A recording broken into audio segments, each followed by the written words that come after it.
NEET paper leak मामले को लेकर आज सुनवाई होने वाली है। सुप्रीम कोर्ट में आज अहम सुनवाई होगी। एग्जाम रद्द करने की मांग को लेकर अर्जी दाखिल की गई। हालांकि आपको बताते चलें, इससे पहले सुप्रीम कोर्ट की तरफ से भी अहम तबसरा सामने आया था और कड़ी सरजनिश की गई थी कि अगर 0.01% भी गड़बड़ी पाई जाती है तो इसकी साफ और शफाफ तरीके से जांच होनी चाहिए। स्टूडेंट के मुतालबे को सुना जाना चाहिए।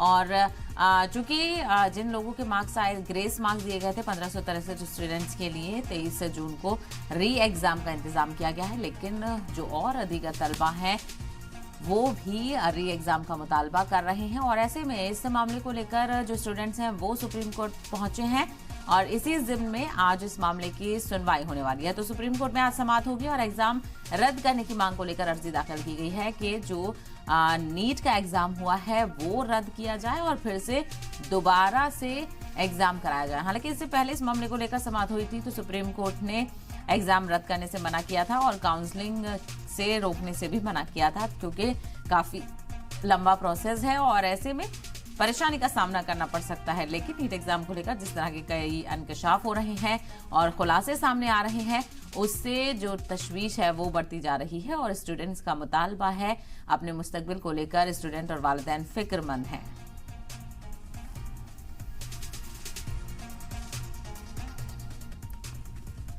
अगली खबर भी नीट पेपर से जुड़ी हुई। नीट पेपर लीक को लेकर पूरे मुल्क में चर्चा हो रही है। अभी भी ये तनाज़ा सुर्खियों में बना हुआ है।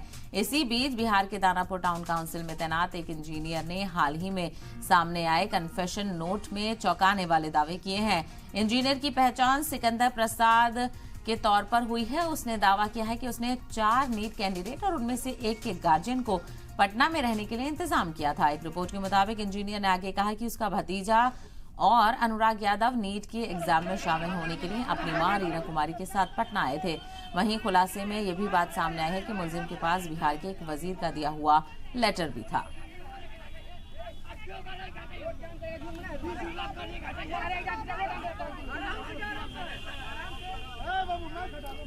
तो नीट मामले को लेकर कई तरह के इंकशाफ हो रहे हैं। तस्वीरें भी आप देख सकते हैं किस तरह से स्टूडेंट्स और उनके वालिदैन का गुस्सा यहाँ पर फूटता हुआ नजर आ रहा है।